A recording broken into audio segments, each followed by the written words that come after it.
Hare Krishna, dear Prabhus and mothers. So I'm happy to see you again on Friday, 16th January 2026. All right, so now we're having a second session, Friday session. So today we're going to discuss on the nectar of holy name, especially on the chapter 5.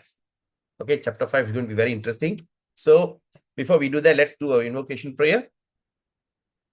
Om Ajnanatimirandasya Jnananjana Shalakaya Chakshurunmilitam Yena Tasmai Sri Guruve Namaha.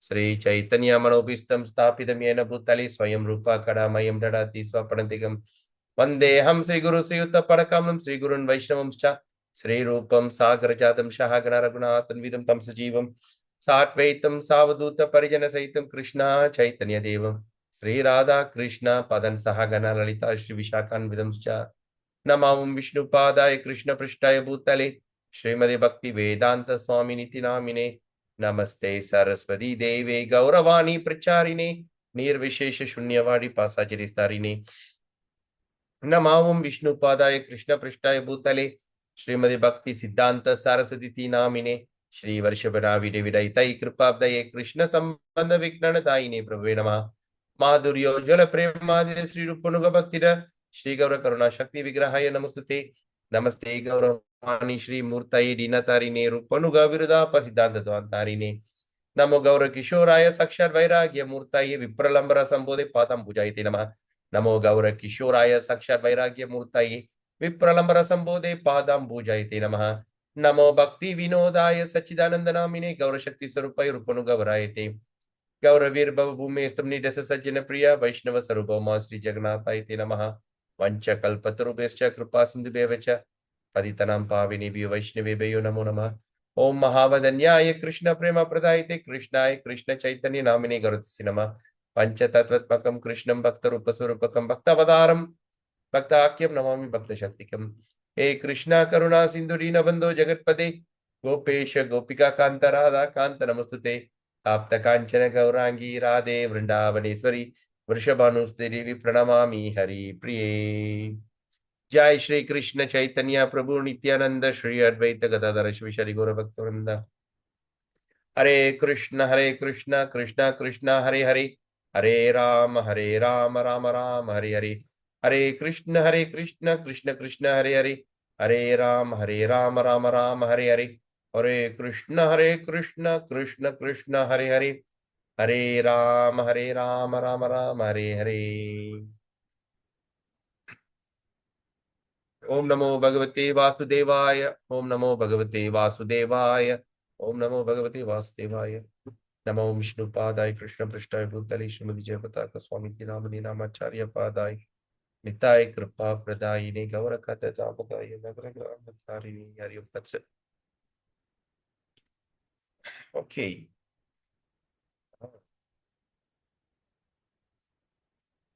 All right. So let's continue our discussion for today. So today we're going to start a new chapter, chapter 5. Just a quick recap about what we have read this thing about blaspheming the devotee. So devotee blaspheming is the most terrible offense.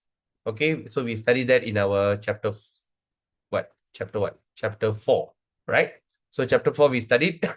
So we understand about Kanishta Bhakta. So then Srila Haridas Thakur is this thing that we should always try to go into the Madhyama level. Okay. We should not always stay in Kanishta. Okay. So now we're starting the next chapter, chapter 5. So the chapter 5 is the second offense in the holy name. Okay. The first offense is blaspheming devotee. The second offense is what they call worshipping the demigods as independent of Krishna. Okay. Worshipping them as independent of Krishna. Actually, when we see that anyone worship Krishna independently, this is all basically their Mayavadis. All right. So now we have to refute this idea. Okay. Jaya Gadadara Prana Janava Jivana Jaya Sita Nata Jaya Gaura Bhakta Gana. Haridas spoke with folded hands. Now, hear about the second offense, O Lord of the universe. First, he clarified the position of Vishnu. Okay. He clarified the position of Vishnu. So he said, Vishnu is the supreme principle and he is not subject to duality. of the material world. What does that duality means? Duality means, like in here, we have heat and cold, happiness and sadness, man, women. So everything is dual. But Vishnu, or in spiritual world, there's no duality. It's all, everything is one. Okay. So, so subject to duality in this material world. Then he says, he is the form full of consciousness and knowledge. Okay, his form is full of consciousness and knowledge, and he existing eternally beyond the mode of material nature. Okay, he is beyond the mode of material nature. What is the mode of material nature? The three modes: goodness, passion, and ignorance. Now, although being absolute controller of the material world, Krishna in Goloka is the original Supreme Vishnu form. Okay, please underline this statement. Even we are talking about Vishnu, all right? The form of Vishnu is not, okay, not subject to the material world, duality of the material world. And this form is full of consciousness and knowledge. And this place exists eternally beyond the modes of material nature. But even though, although, the word although here, okay, being absolute controller of what? Of the material world. Who do you think? All right, we are talking about Karna Dakshay Vishnu, Garbho Dakshay Vishnu, and Shiro Dakshay Vishnu, forms of Vishnu.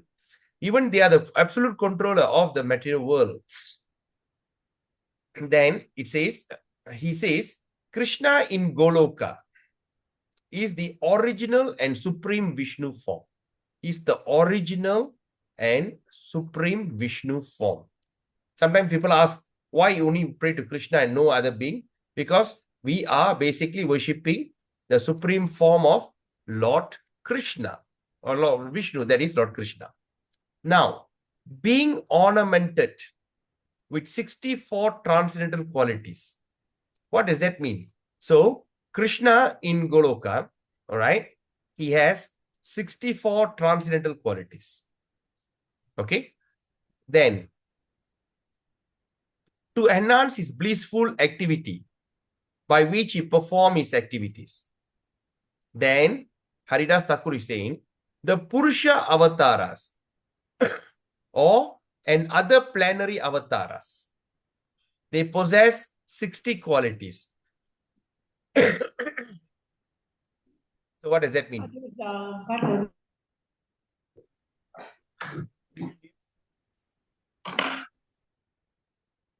Right. So now when you see the Purusha avatara like Narasingha,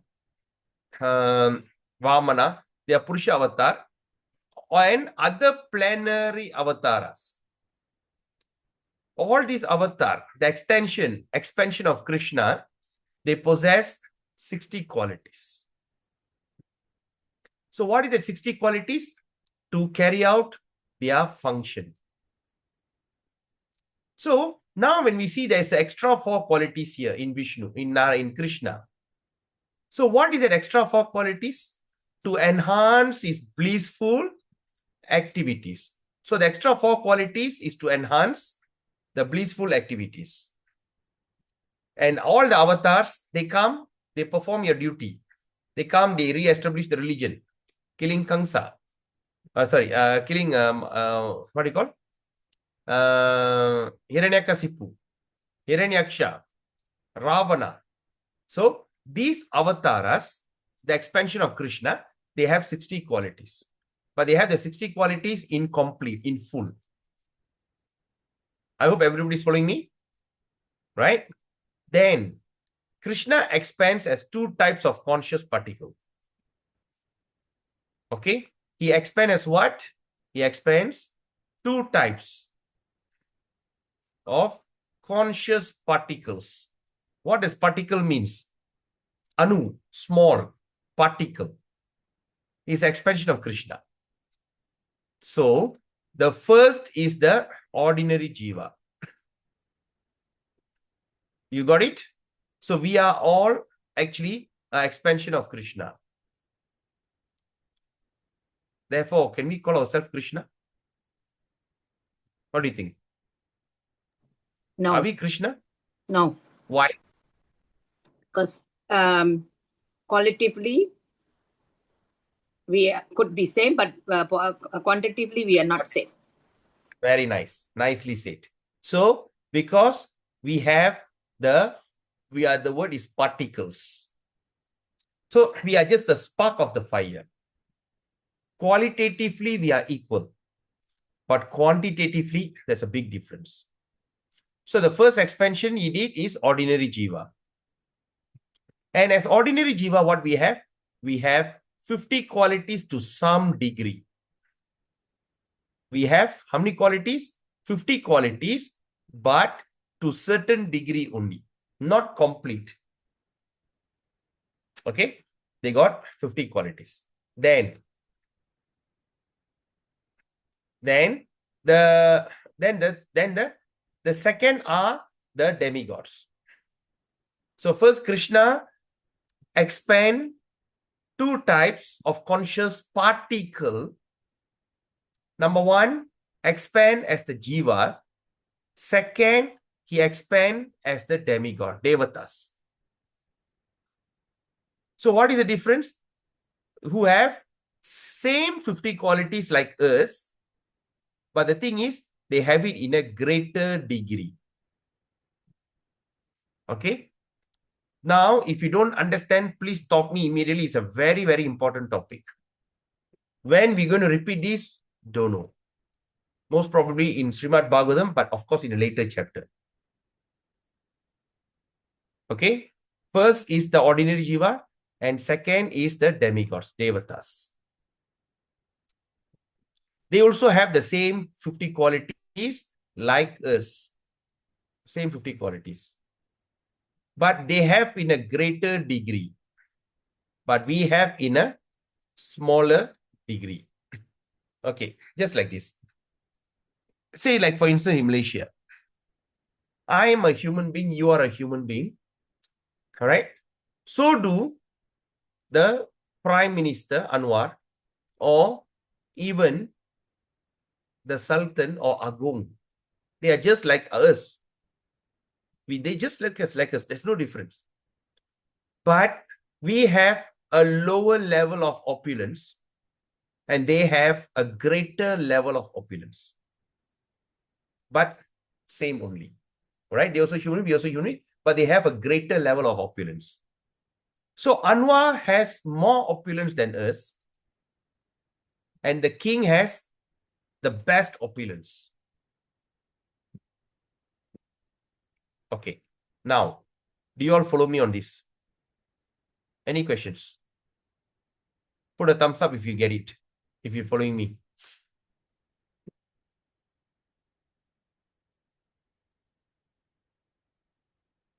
Okay, one only follow, others? You got it? Okay. Yes, Prabhu. So now, okay, great. So that's the difference. So what we are trying to say, when we worship the devatas, like Kartikeyan, Murugan, Vinayagar, or any of that devatas, Ambal, and all these kind of things. So what is the difference between us? They are still a minute particle, just like us. But the quality they have more than us. But of course, we also understand. We understand our situation. But of course, we don't criticize them. Criticize them is gone case. Okay? They have the same 50 qualities, but they have it in a greater degree. Then another statement here. But in addition, above these devatas, demigods, Lord Shiva possesses 5 more qualities. That means what? 5 more qualities. Okay. So that means Shiva possesses 5 more qualities. That means we all have 50 qualities. Okay. So in other words,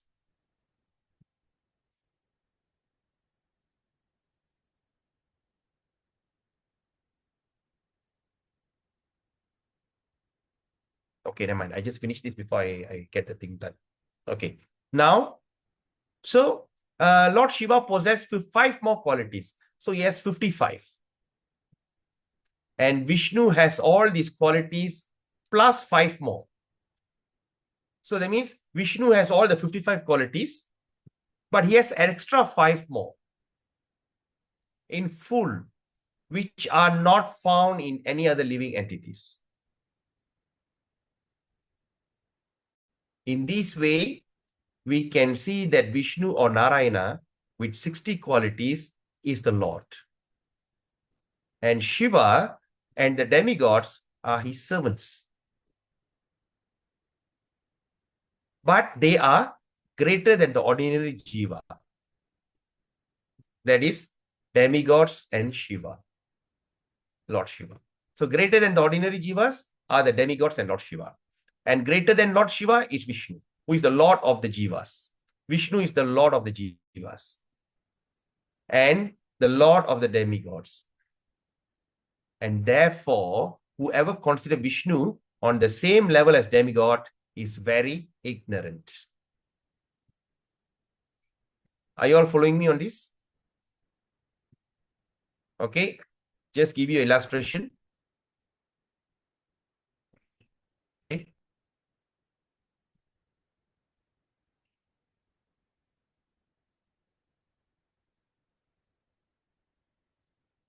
Okay, now let's see. In the hierarchy,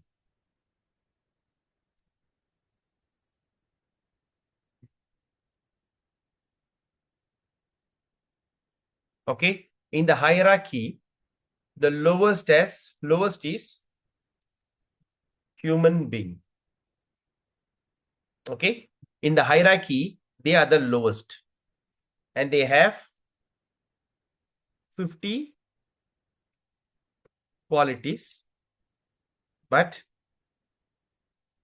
50 qualities in a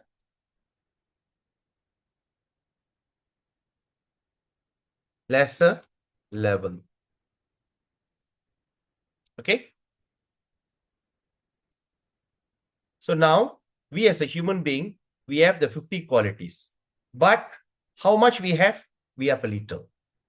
And above human being, there is demigods,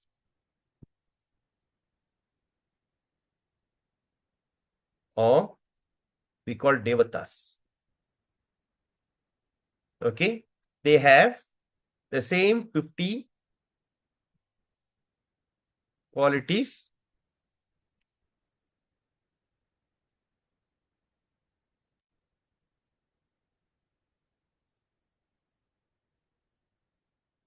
okay, they have 50 qualities, but they have it in a greater level.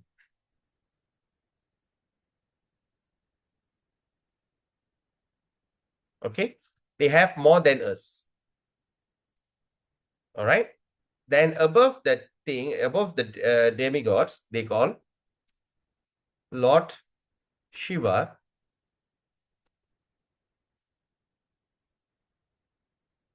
Okay, he has 55 qualities more than devatas. Okay, Lord Shiva has 55 qualities, but the qualities is more better than the devatas. Okay, then above Lord Shiva is Lord Vishnu or Narayana. He has 60 qualities in full. All right. His qualities, he has 60 qualities.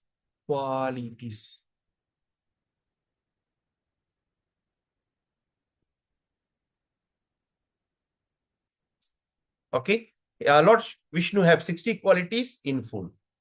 And above Lord, this thing is Lord Krishna. Krishna, he has 64 qualities incomplete.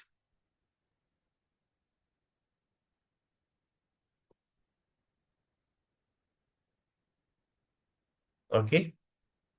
So what they do, they have 64 qualities in completely. Okay. So human being, they have 50 qualities in lesser level, and above human beings, Devatas, he has 50 qualities, and Lord Shiva got 55 qualities extra, and Lord Narayana got 60 qualities. Then Lord Vishnu has, Lord this thing have 64 qualities. But here is also mentioned. What is mentioned here? That these two, the Devatas and human being, are called as particles.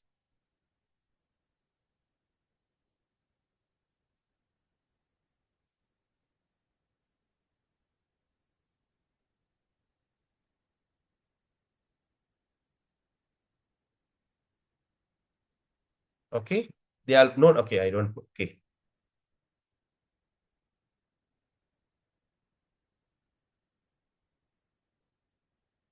so they're called as the particles of the Lord. Okay, these two are called as particles. So we have to be very careful. And Lord Shiva is also part of the incarnation of Lord Vishnu. He is above. That's why Lord Shiva is called as Mahadeva, the head of the Devatas. Among all the Devas, the head of the demigod, Devatas, is called as Mahadeva. Okay. And of course, Lord Shiva, he also have a very close connection with Lord Vishnu and Narayana. In Brahma, in Srimad Bhagavatam, we will study. At one point, Lord Narayana, Vishnu will be proclaiming, whoever offends you will go to hell. Anyway, we don't talk about that now. We study that as we go interesting. So, like that. Now, my dear Prabhus and mothers, what will happen when we try to equate, the Devatas in the same level of Lord Shiva, in the same level of Vishnu, and the same level of Krishna? What happened when they say everything is equal? When all the Lord is equal, that is a terrible offense. Now you understand why? What will happen if I tell, example, okay, now I say, Rajendran Prabhu, you and the king are equal. You and Anwa is equal. Okay, Anwa is okay, forget it. But we talk about Agung. All right? Or Negeri Sembilan, you have your Sultan, right? Something, Yang Dipertuan, something. I say, come on, you and he are same only. And imagine after believing these, Rajendran Prabhu walk into the palace, Minangkabau, because he's from Seremban. He walk into the palace and people ask, who are you? Why you're here? I and that Yang Dipertuan are equal. We are same. They think, what is wrong with this guy? And he goes in front of the Sultan and says, hey Sultan, you dengan saya sama saja. You turun, saya mau duduk sana. What will happen? You get down, I want to sit on the throne. What will happen? Right? Either they think that he's crazy or they'll put him behind the bar. Yes or not? They have immunity. So like that, when we try to compare ourselves, okay, the Devatas and all these things are equal, it's a big offense. But now in Kali Yuga, people are becoming even more crazier. They start to think human beings are same level with demigods, with Lord Shiva, with Vishnu, and also with Krishna. When they start to call themselves as God, I am the expansion. Like that one joker from South India, Sankran Baba, he even give a what they call Peti interview. During when I became Krishna, I did this because he thinks he's Krishna. And of course, so many foolish people are following him blindly. Right? And imagine what kind of offense it's going to be. Are you all following me? Everyone? Any confusion about this? Okay, now we ask the new Prabhu, like Rajendran Prabhu. Do you get this? Yes, understood, Prabhu. Understood. Great. Okay. Hare Understood. Krishna, And Prabhu. yeah. Oh, okay. What is name? What is your name? Vighnaraj. Vighnaraj. Vighnaraj. You understand Vighnaraj? Prabhu, I have a question, Prabhu. Yes, yes. So, in the sense, demigods or devatas 50 qualities but greater level. So, Yeah. Lord Shiva also possesses 55 qualities, but then greater than the demigods. Yes. Okay. That's the question, Prabhu. So, Lord All right. You Vishnu want to know has what is yeah. 60 qualities in full, and Krishna has 64 qualities incomplete. Yes. Okay, Prabhu. Understand, Prabhu. You don't know. You want to know all these qualities? I don't know, Prabhu. Huh? I don't know, Prabhu. You don't know. Yes, Prabhu. So, can you find a nectar of devotion? Yes, sir. Do you have a nectar of devotion? Wait a minute, but Charanamad is going to take, Prabhu. No. I'm not going to read now because it's such a long this thing. I think it's mentioned in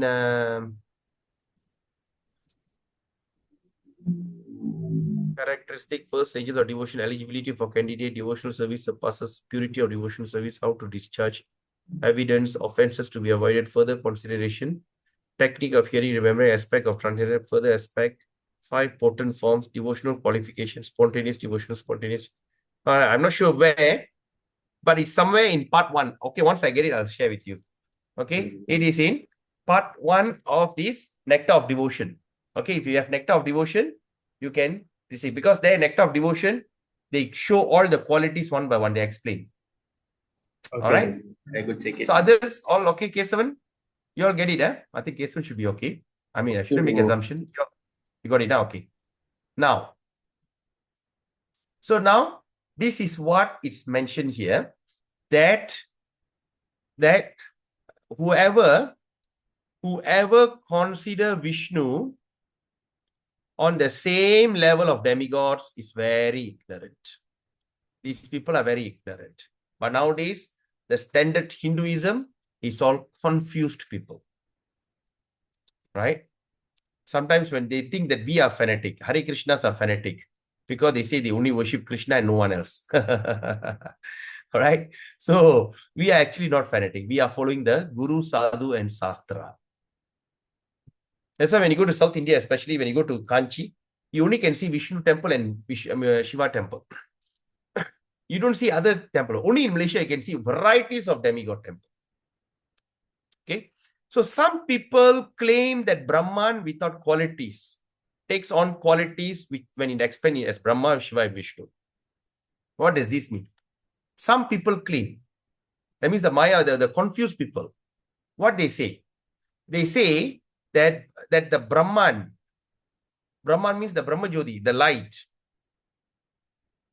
who don't have any qualities. It doesn't have any qualities, but takes on qualities.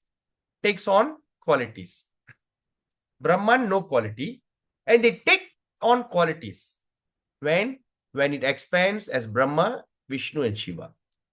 This is another confused souls.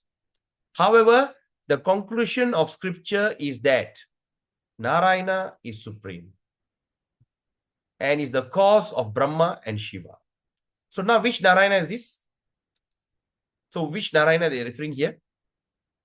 Which is the cause of Brahma and Shiva? Who? Kabodharaya Vishnu. Garbhodakshaya Vishnu, yes. All right. Garbhodakshaya and Shiva was, of course, through the Karnadakshaya. Okay, I shouldn't ask the question because it can go very detailed. Because Brahma born from Garbhodakshaya, Shiva appeared from Karnadakshaya.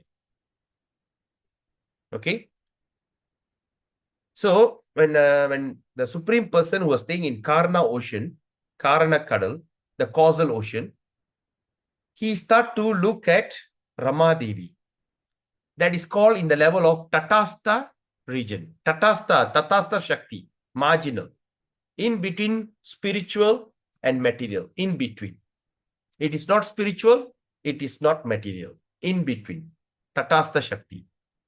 At that place, when Lord Narayana stares at Rama Devi, and that Rama Devi produces the Atma, brought forward that all the souls.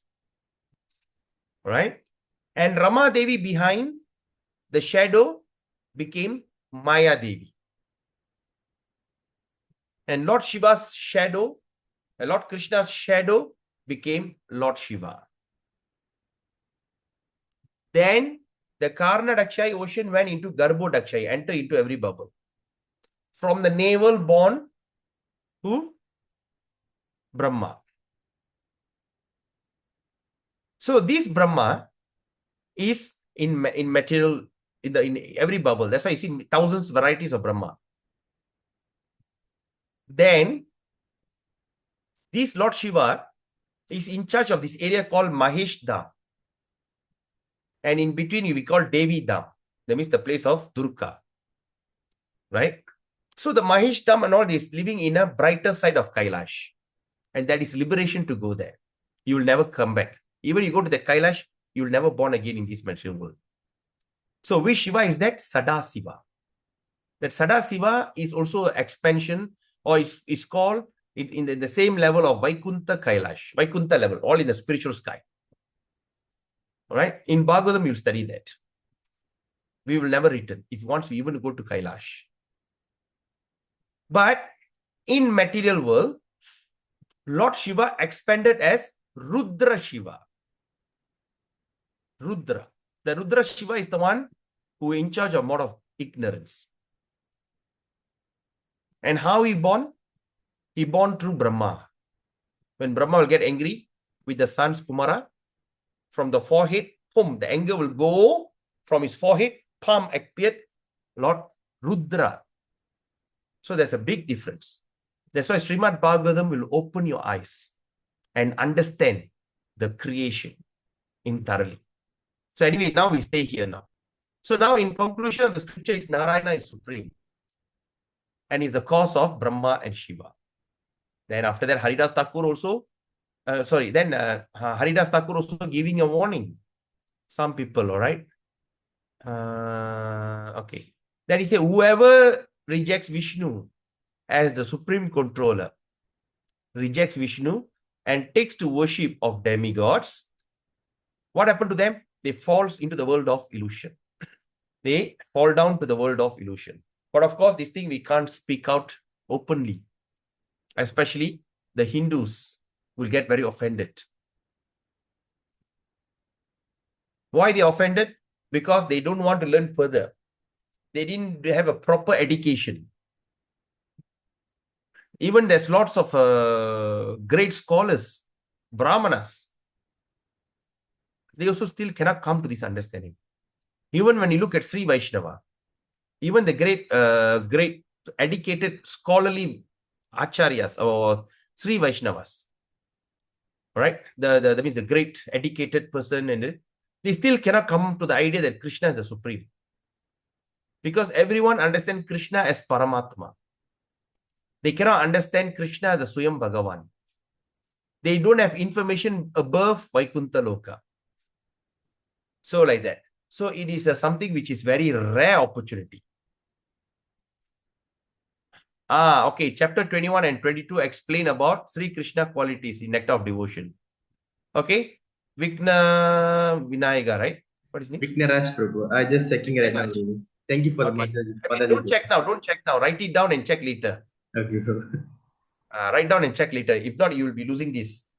Okay. All right. So now that's the thing. So we should remember, but of course we don't go and say out and create, because for me it created so much of trouble. So we as a devotee, we even respect the semi-Vaishnava. We respect even all living entity. What is the big deal of you not respecting the Devatas? People say, sometimes the fanatics. So we don't want to come to that level of fanatism, all right? Because fanatism is lunatism. If you are fanatic, you are lunatic. What is lunatic? You are crazy, right? So the more you start to appreciate, the more you start to get the secret of the Shastra, the more you start to become more and more complete. You become so complete. All right. Just like this. When a person who suddenly become rich, they will show off. They'll buy big car. They buy branded goods. You know, once, not now, but sometime back, there's a fashion where they put the pants below the underwear. Have you seen that? They like to wear a shirt which is above, the girls especially. They like to wear the shirt above the belly button and the pants below her underwear. Even the guys also do the same thing. They wear a tight shirt and their pants they put below the underwear. So one day I asked the boy, I said, why are you showing off your underwear? You don't have a belt, is it? Why not take a belt and just put it? He said, no, uncle. I said, no, I don't understand. Please tell me. Then he started laughing. The Chinese boy. He looked at me. He said, no, like this is an underwear brand. Underwear brand? I still remember something, heel finger or something like that. So they wear the pants just below the underwear, and above the underwear, there's a thing showing off the brand. So these are the people who have become suddenly rich. Tidir panakaran. Right? And they want to show off. But those who are very rich, who are seasonally rich, they'll be just wearing a plain shorts and some worn out shirt with a slipper. He will go to the street. He will just go there, sit there, But if you find out he's the richest man in the country or what. So the men who are really rich, they don't show off. The men who are partially or just become, they like to show off.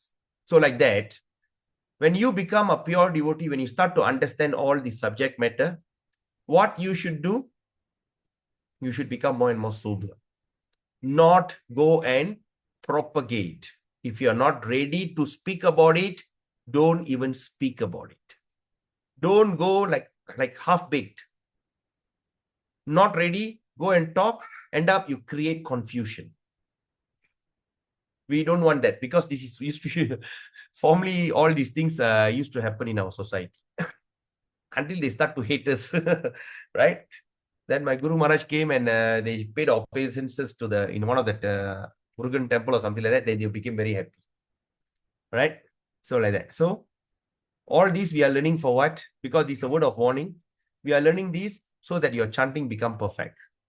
Because we want to identify what is the aparat or the offenses that can create. Okay, I hope you all are following me. Other people claim that since Vishnu is all pervading, okay, what does that mean, all pervading?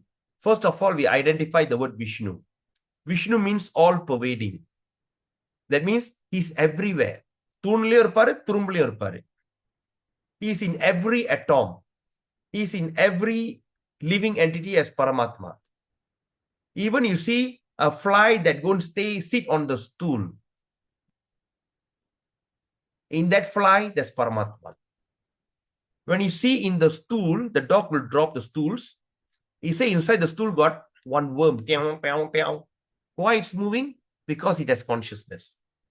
And there's Paramatma inside there also. He's everywhere. So because he's all pervading, that is why he got the name of Vishnu. Okay? Vishnu means all pervading.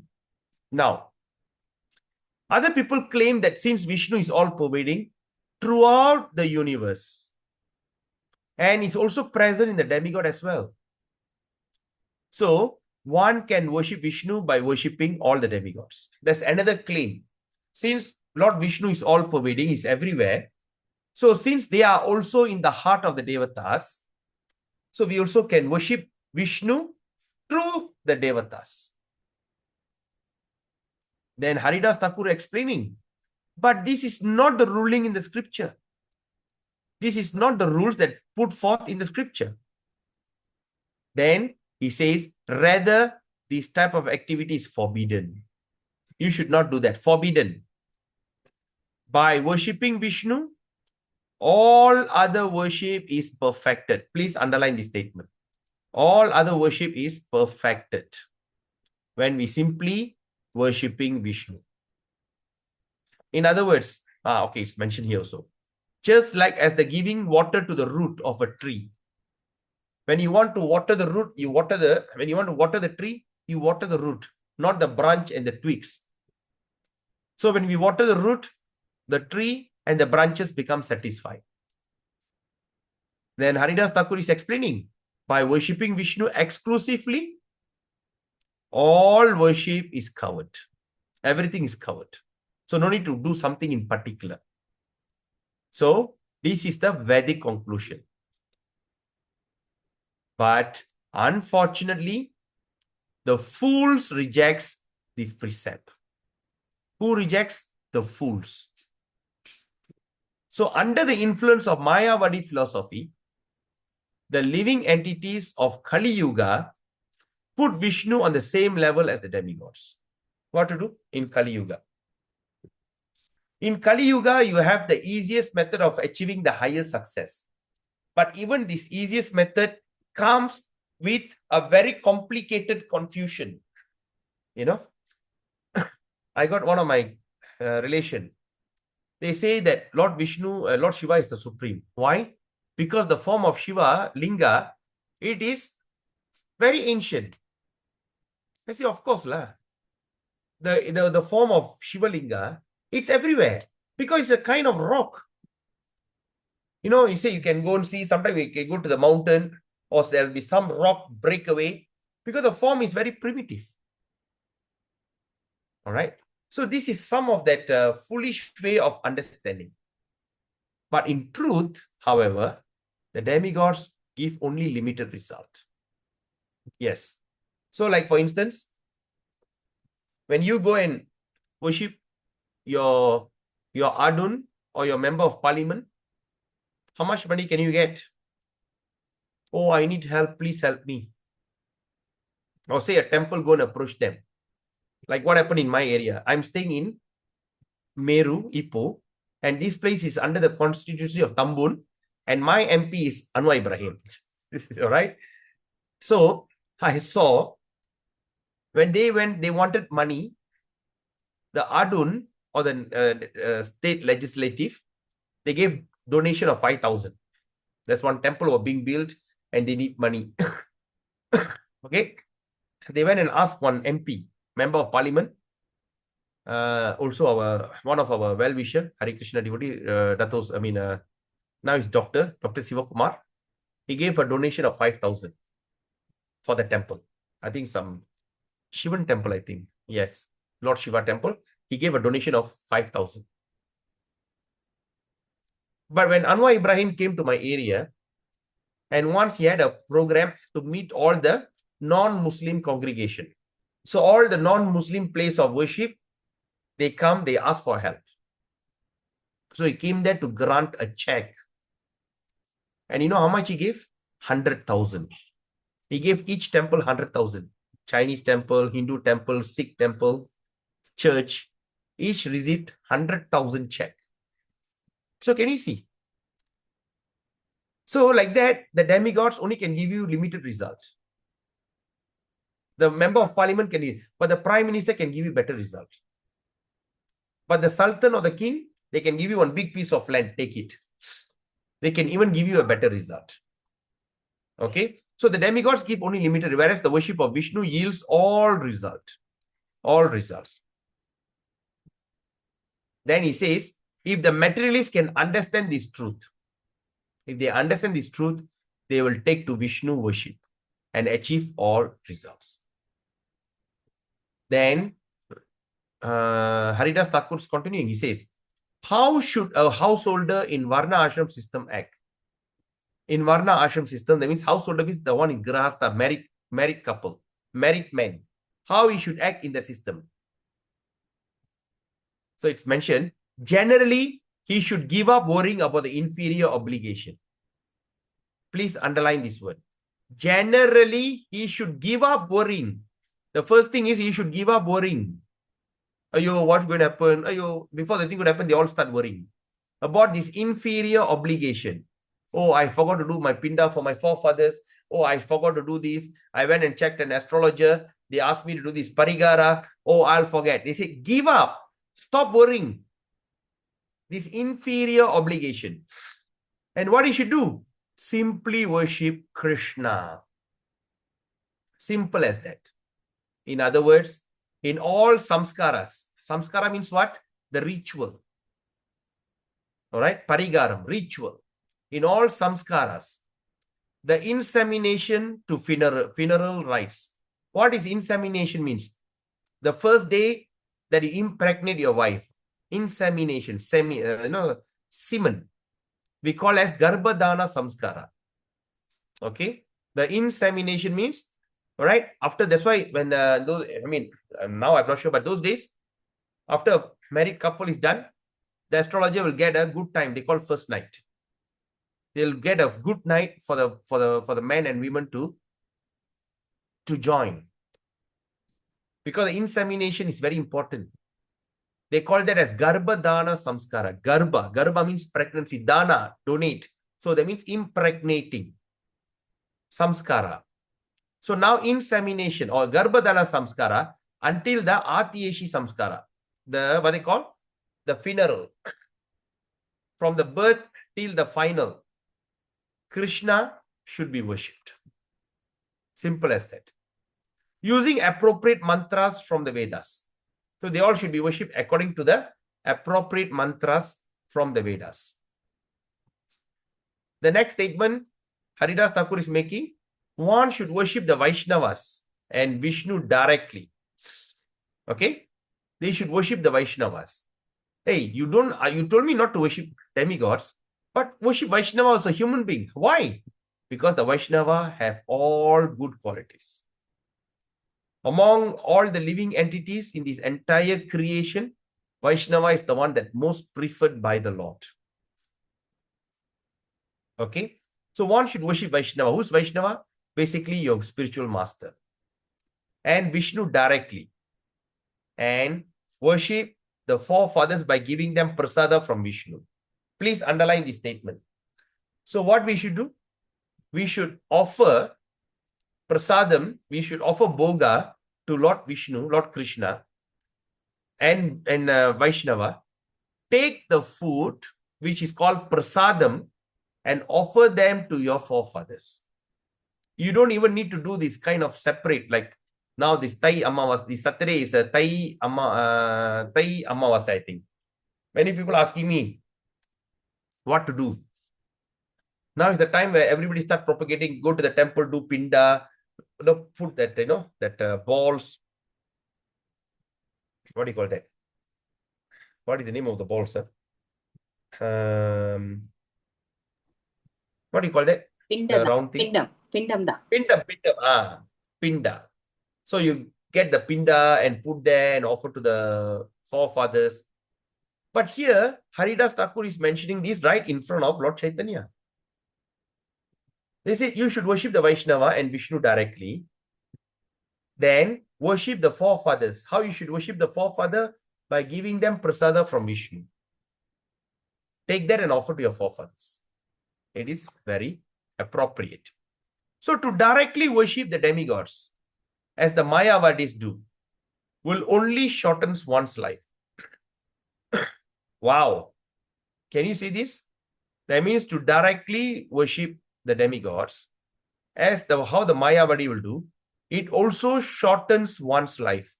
The life will become short. Okay? So we have to be very careful. And to think that the demigods are independent of Vishnu is an offense. Since the demigods take their existence from Vishnu, in them, one cannot find full perfection. You cannot find anything full perfection. That's why every time, whatever benefit that Brahma, Shiva grants will backfire. When Lord Shiva grants boon to Ravana, it backfired. When Brahma gives boon to Hiranyakasipu, backfired. Okay, there's another story where Lord Shiva will give a boon. What is the boon? There's one guy, I'm not sure his name. He got a boon. Whoever that I touch his hand, I put the hand on his head, he will die. Head will explode. After he got the boon, what happened? That you know what the guy did? He took it and wanted to try it on Lord Shiva. come, I want to put on your head. And Lord Shiva started running and he started chasing. Okay, there's another story in Srimad Bhagavatam. Right? That's of course big explanation. Okay. So you cannot find full perfection. Even the controlling powers of Brahma, Ganesh, and Surya comes from Krishna. Can you all remember the verse from Brahma Samhita? What is the verse from Brahma Samhita?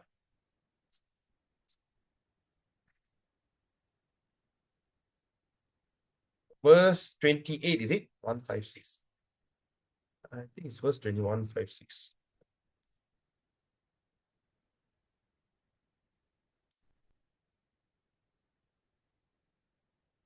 Venum Atta. Oh, no. Not here. 7-1.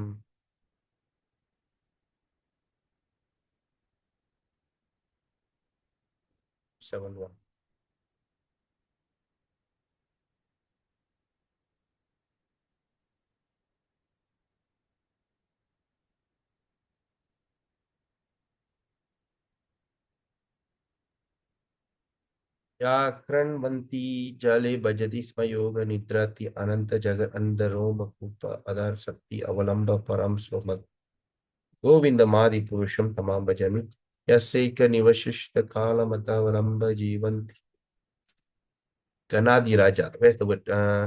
Past one yatasma sakaleshu nijesu vidana karta.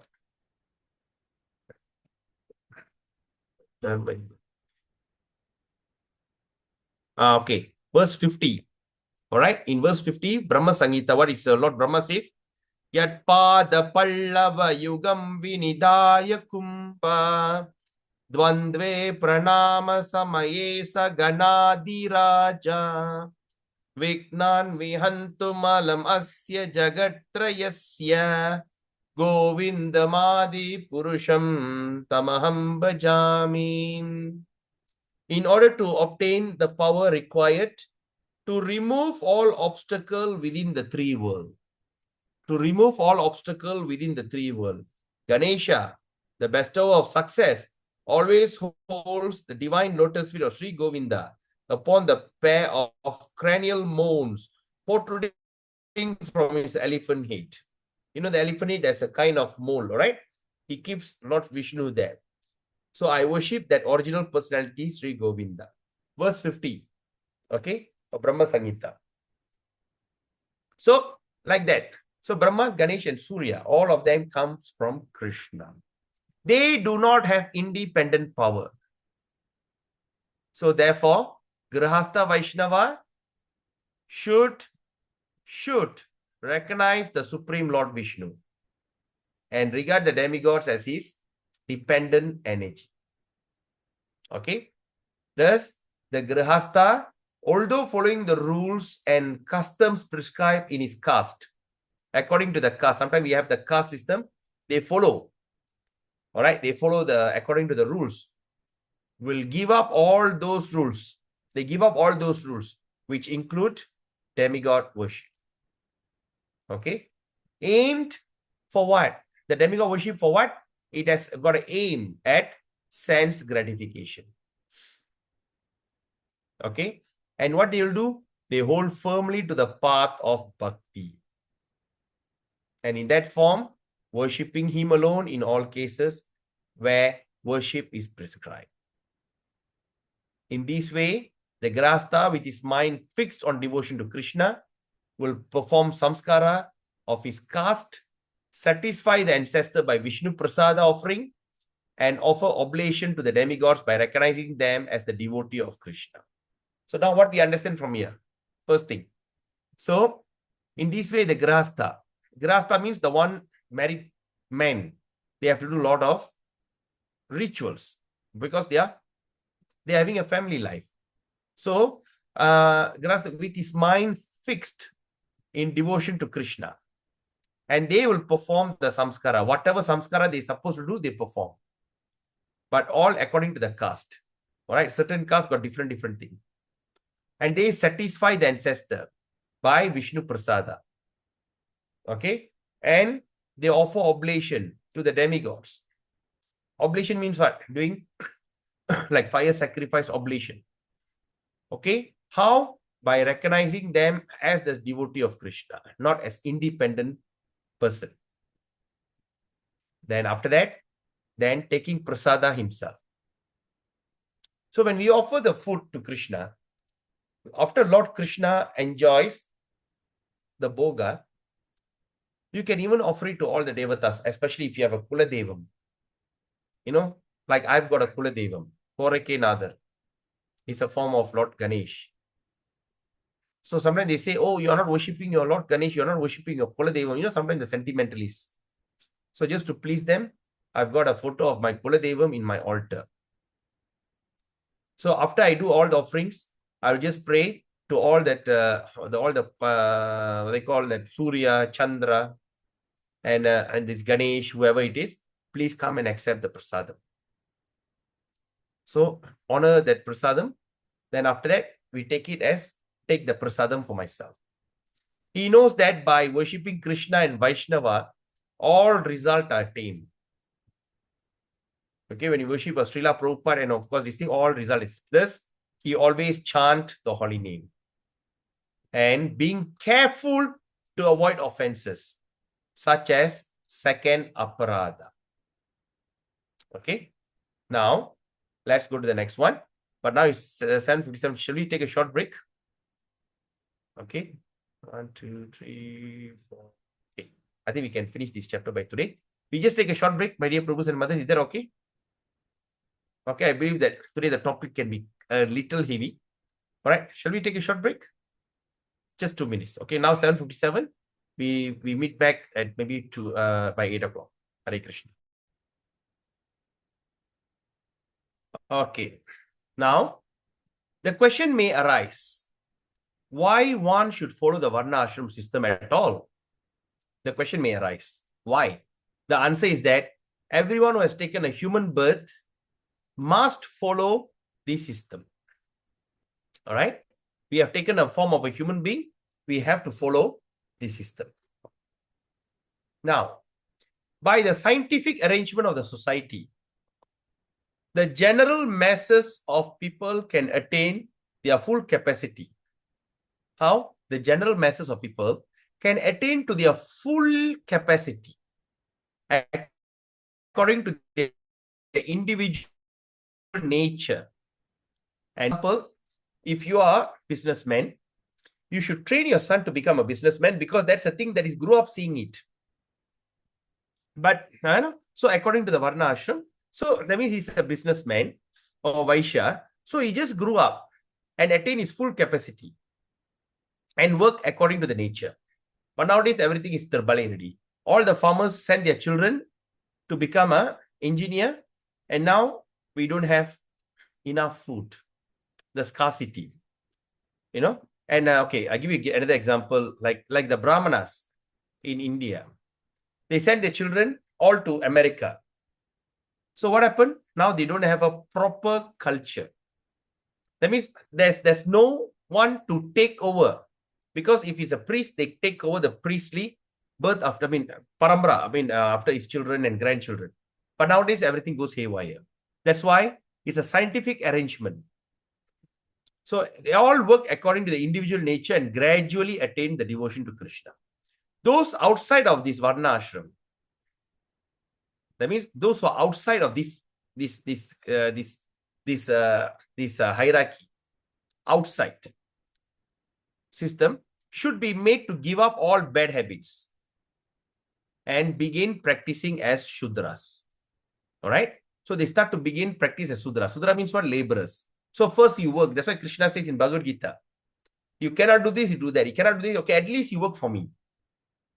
Then you work for me, you get a little taste. Then you sacrifice whatever you earn. And in order to do that, don't expect any result. Just perform your duty. So like that. So now you study now you understand the Bhagavad Gita, right? So begin practicing as Sudras. This must be with the path of civilized society to carry on life. This must be the path of civilized society. But of course, nowadays, things are all haywire. The worship of Krishna is an essential part of the Varna Ashram system. It's an essential part. If the 4 Varnas carry out life according to the rules of their particular caste, but do not worship Krishna, then they simply go to hell. So now when we see this, just contemplate what should have happened to our forefathers. Where have they gone? Think about it. They never worshipped. My forefathers, no one worshipped Krishna. Of course, they named the children all after Krishna's name. Right? So it's our duty to even save them. Right? So when we chant Hare Krishna, of course, they get, okay, I don't go into the details. It's a big topic. Okay. Anyway, particularly the Grihastha must follow the rules of the Varna and performing his worldly activities of raising family. He should perform his worldly activity. That means you have to go to work, get a job, make money, and of course, at the same time, raising the family and relating with the rest of the society. All right, they have relate to the rest of the society, but at the same time, according to his means, he must worship Krishna.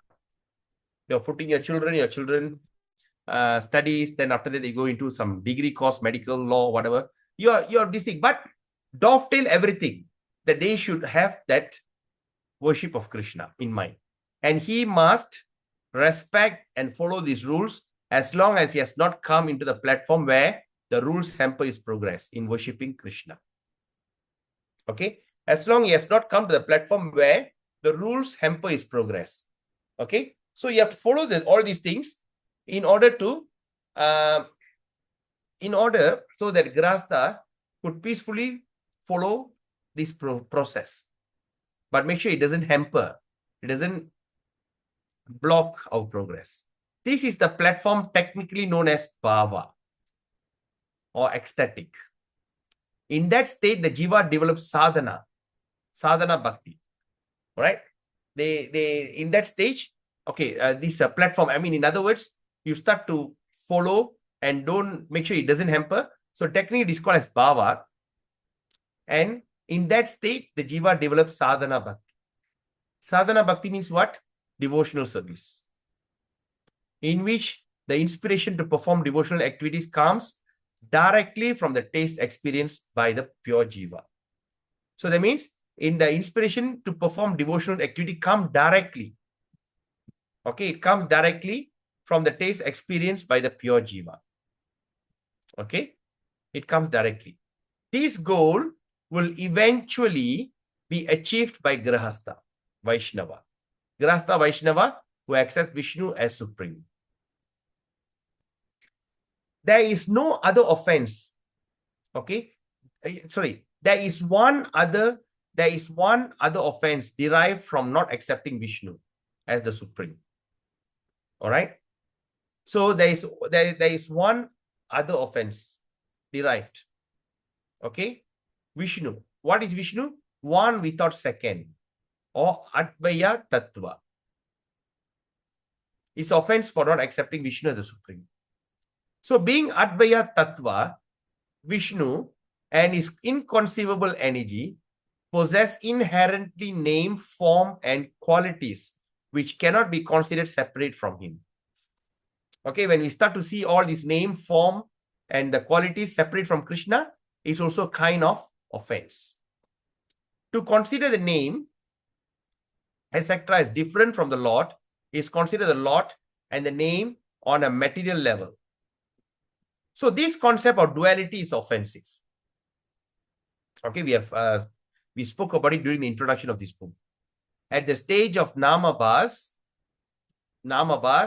one may hold this conception unconsciously. Yes, when we are starting, we hold this unconsciously because lack of knowledge or faith. But it is impossible to hold this conception at the stage of prema. So once you come to the stage of prema, of course, all this concept will fly away. So these anarthas can be removed by the mercy of bona fide guru, and who will guide the practitioner in sadhana bhakti. Why we need to practice sadhana bhakti? So that we can come to the level of Sudanam. Sudanam, that the Sudanam can be revealed. Sudana means the pure name. is revealed. So reveal means what? It is there, but you are not identifying it yet. It's just like a present, a box of present. You still haven't opened yet, that's all. All right? So everybody's given that opportunity. By material speculation, one can bring about this concept of duality in the Lord. That means by material speculation, one can bring about this concept of duality. And it can become a serious offense, which is difficult to remove. So, by the material speculation, one can bring about this concept of duality.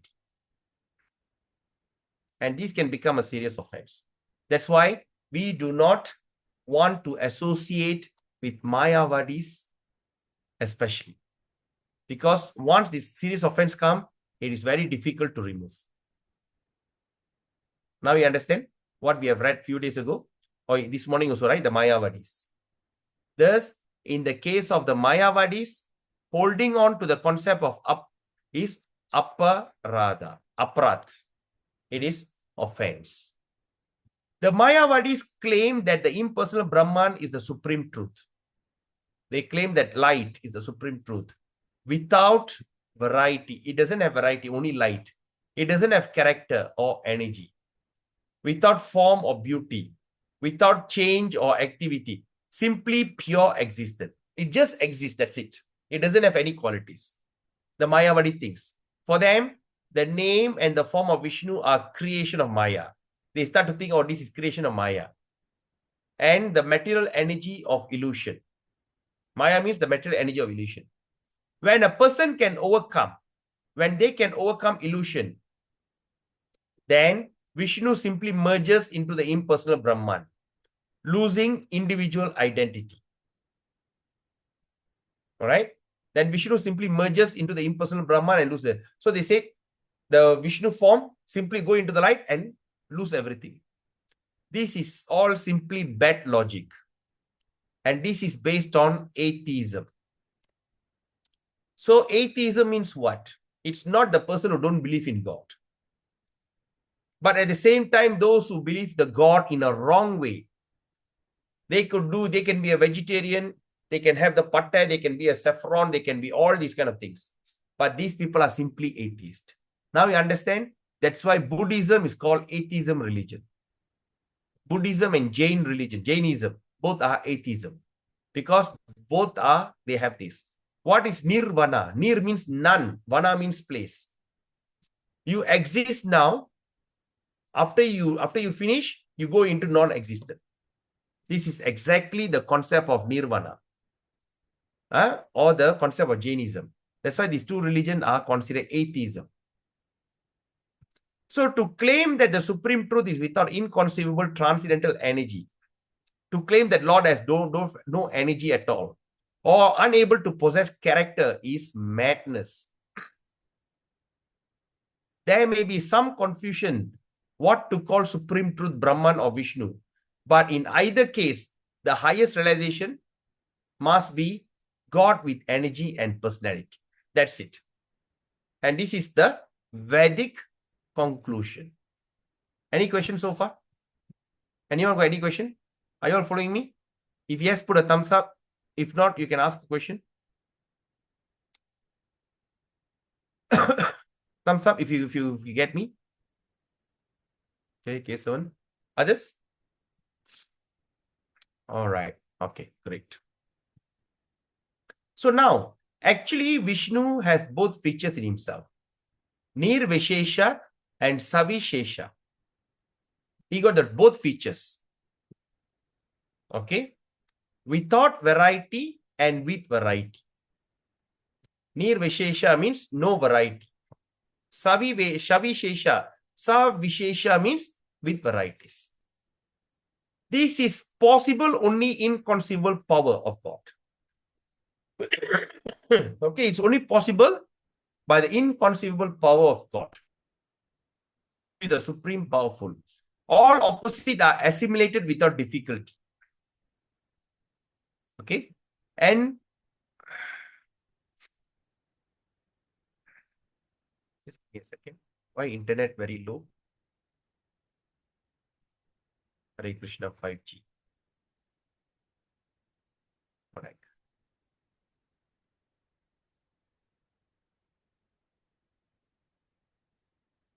Okay. All right.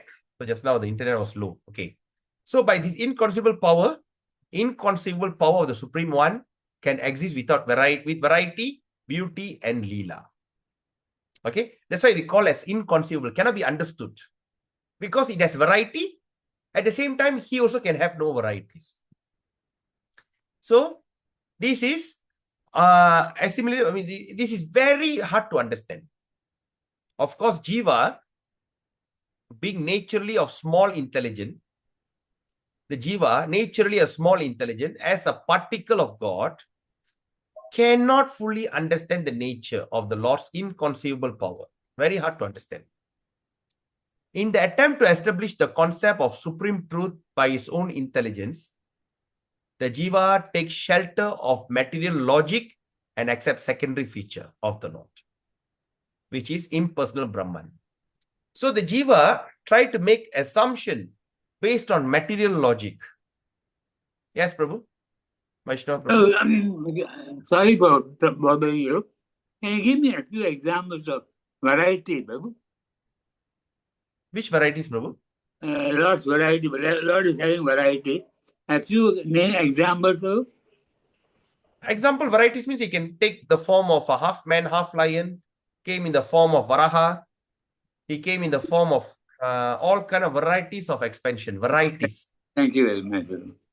And what is non-variety, Prabhu? No form, Prabhu. Yes. So Brahma, I mean, what they call? Formless. Formless, yes. So it can be Nir Vishesha and Sa Vishesha. Yes. Thank you, Prabhu. Okay, bro. So like that. So now, okay, now where is it? So that means his own intelligence. That means the Jiva use his own intelligence and to create God according to the logic and accept the secondary feature, the impersonal. That's why when you see all the Abrahamic religion, they always firmly believe God has no form. And they can fight and kill and die for it. All right? Because they follow the thing. So this is the state of unity and peace, which is the state of unity as the supreme. Okay? So they say this is the state of unity and peace. The God has no form. And to understand God is logical. Now, by rejecting the lotus feet of Vishnu, who is worshipped by the higher beings or demigods, worshipped by the higher beings or the demigods, and by then being bound up in the state of Brahman, he cannot distinguish what is good and bad for his own welfare. Okay? But a person who can understand that the absolute truth can exist with form and variety in a pure transcendental stage. The absolute truth can exist in all forms, all varieties. These people can properly see that Vishnu, his name, qualities are all one and inseparable from him. This concept of Krishna with personality is actual knowledge. The concept of Krishna with personality is actual knowledge. With this understanding, one can take the chanting of the holy name, knowing that it is Krishna himself. Okay, very straightforward. So we understand the holy name is none other than Krishna himself. Okay, it is not materially affected. Even it exists in material world and emanate through your material tongue. But still, that is Krishna. So if you think you want to bring Krishna to your life, don't look everywhere. Just chant. Krishna is dancing on your tongue. Krishna is there in your tongue. Hare Krishna, Krishna Krishna, Hare Hare, Hare Rama, Rama Rama, Hare Hare. All right. Thus, one must avoid this offense of thinking materially that Vishnu and his name are different and thinking that other living entities such as demigods have an existence separate from Vishnu. All right. They have a separate existence. That means they are the supreme, they are opulent. We have to be very careful. So now, to summarize what Rupa Goswami is saying, Whoever is solely devoted to Krishna, solely devoted, simply worship Krishna and gives up all other worship. Right? Give up all varieties. Dharma projita kaitava. Dharma means what? Worship. Projita, throw away. What is that? Kaitava dharma, the cheating process. So give up all kind of worship. Then secondly, very important statement. He does not criticize the demigods or the scripture which support the worship of the demigods. Right? So that means to summarize, whoever solely devoted to Krishna simply worship Krishna and gives up all other worship. And he does not criticize the demigods or the scripture that support the worship of the demigods. There's a lot of scriptures that support the worship of the devatas. So they don't even reject it, because all these created for the people with lesser mentality. In Bhagavad Gita, what we understand? The man in the mode of goodness worships the demigods. Remember? The man in the mode of goodness worships the demigods. The man in the mode of passion will worship the ancestors. The man in the mode of ignorance worship the ghost and the spirit. So the worship of demigods is the people who are in the mode of goodness. Right? So, but we are transcending the mode of goodness. So which place we want to be? We want to be in the place of transcendental goodness, above these three modes. Okay? Above the three modes. So in that situation, he do not criticize the demigods, nor the scripture that support the worship of the demigods. Right? Now, but respect the demigods as the servant of Krishna. Some scriptures may establish demigod as supreme to establish belief in the different category of human being. There are some scriptures, all right, will establish that some devatas is the supreme, just to establish the belief for the different category of human people. Why? In order to raise them through regulation to the point of coming to faith in Krishna and Bhakti. Right? A true Vaishnava will see the function of the demigods and their respective scripture in a proper perspective. Now the next statement, very important. Criticism of Krishna's servants, the demigods, also offensive. Please mark this thing. Criticism of Krishna's servant and the demigods is also offensive. Okay? It is also offensive. We have to be very careful. Since it is obligatory for the householder to worship the demigods, according to his caste, he will worship the demigod and the forefather by offering them the remnant of their Lord Krishna. Okay, they give right prasadam that offer to Krishna. Similarly, when the devotee sees the murti of a demigod, similarly, when the devotee sees the murti, the deities of the demigod, what do? He will pay respect to the demigod. He will pay respect and seeing the devatas as a Vaishnava. How do we do that? When we offer obeisances, when we see Krishna, Vishnu, we offer obeisances from the left-hand side towards the right. Example, if the deity is here, I'll be on the right-hand side of the deity, fall and show my obeisances toward the left-hand side of the deity. From the right hand to the left hand of the deity. But when I see the devatas, how you should offer obeisances? You should offer obeisance the opposite way. That means you have to fall from the left-hand side of the devas towards the right-hand side of the devas. Even to your guru. Right? So, he will see. So, that means Murti and you'll pay respect to the demigods and seeing demigod as Vaishnava. Trust me, it happened in my life. Right? I feel by the mercy of Lord Kartikeya Murugan, I became a devotee. Right? Of course, long story. One day, if I got a chance, I'll tell you what happened. So, they are Vaishnavas. And they know the truth.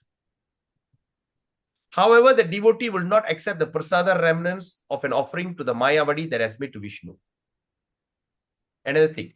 However, the devotee will not accept the prasada remnants, prasadam, as an offering that a Mayavadi has made for Vishnu. Sometimes when we go, we see some Mayavadi. Sometimes when you go to the Vishnu temple or Krishna temple, people will with the patter will be doing the worship. It's offense. The one that can serve the Lord is the devotees, not Mayavadi.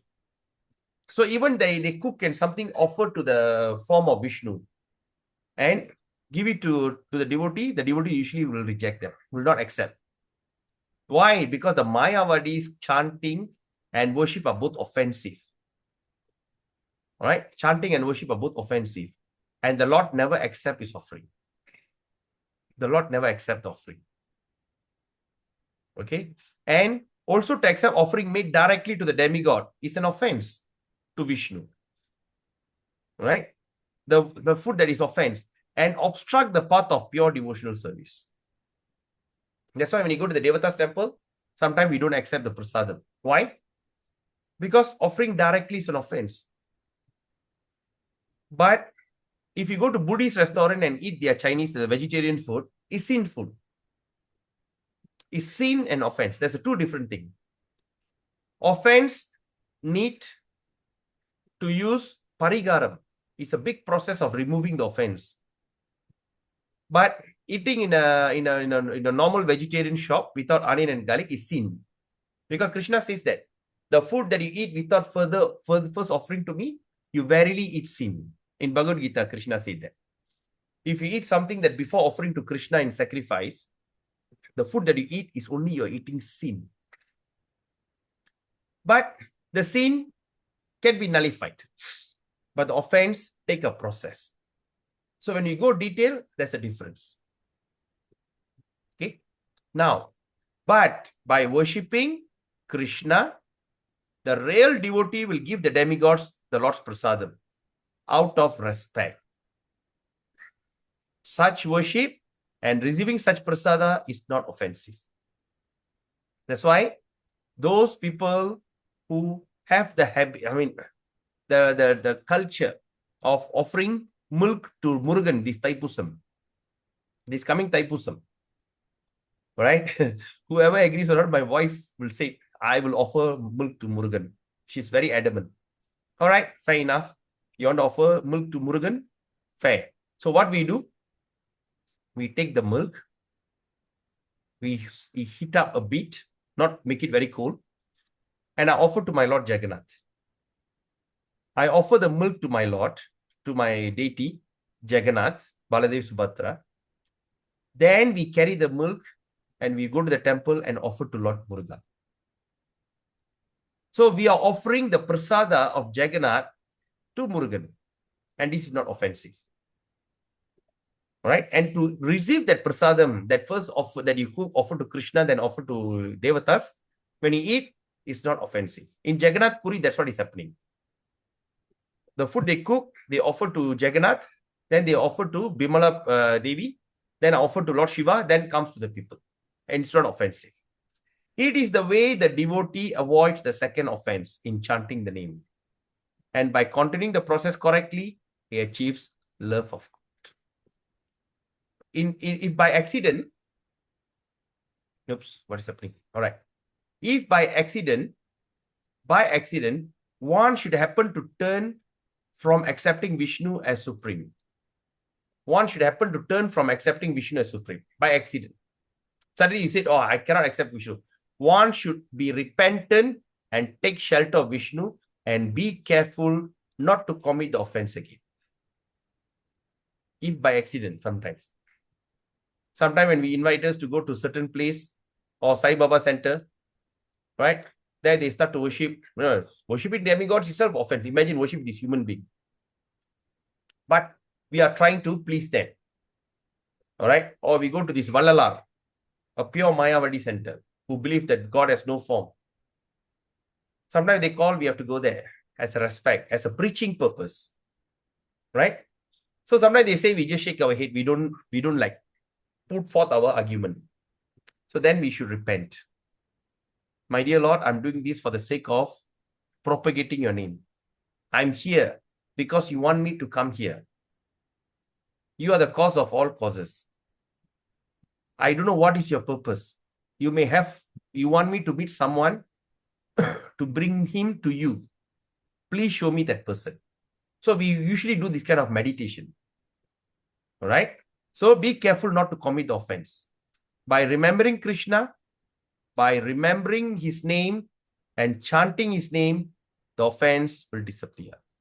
According to the Vedic literature, there is no prayaschita. There is no prayaschita. Prayaschita, parigaram, or reformatory process or atonement, more effective than this. By remembering Krishna, remember his name and chanting his name, the offense will disappear. But you should repent. You should know. This is because the Lord is ocean of mercy and ocean of forgiveness. Similarly, the devotee also forgives the past faults. Okay, the devotee also forgives the past fault. So now what is the difference? When we offend a Vaishnava, we read, you will stay in hell for thousands of things. The person will go to hell and suffer there for many, many births. But if you accept the demigods as supreme, or you are there, you can just do prayaschita or atonement just by remembering and repent and take shelter. Because Lord is the ocean of mercy, he will forgive. But you offend a devotee, you see his wrath. Once the wrath comes in, that's it, doomsday. All right? So Haridas concluded, one should avoid association with those who worship demigods as supreme. So you should avoid the association. Anybody who associate with the people who think that Shiva, Ganesh and all the supreme, avoid the association and rather worship the Vaishnavas. So you rather go and worship the Vaishnavas who takes Krishna as the supreme. In this way, one can avoid the second offenses. For one who performed this devotion service at the feet of Haridas, the touchstone of the holy name, the name becomes his very life and soul. With this, we have done chapter 5, and Monday we start chapter 6. Very important, disregarding the Guru. What will be the offense if we disregard or reject the Guru and all these things is the chapter 6. Okay, so any questions?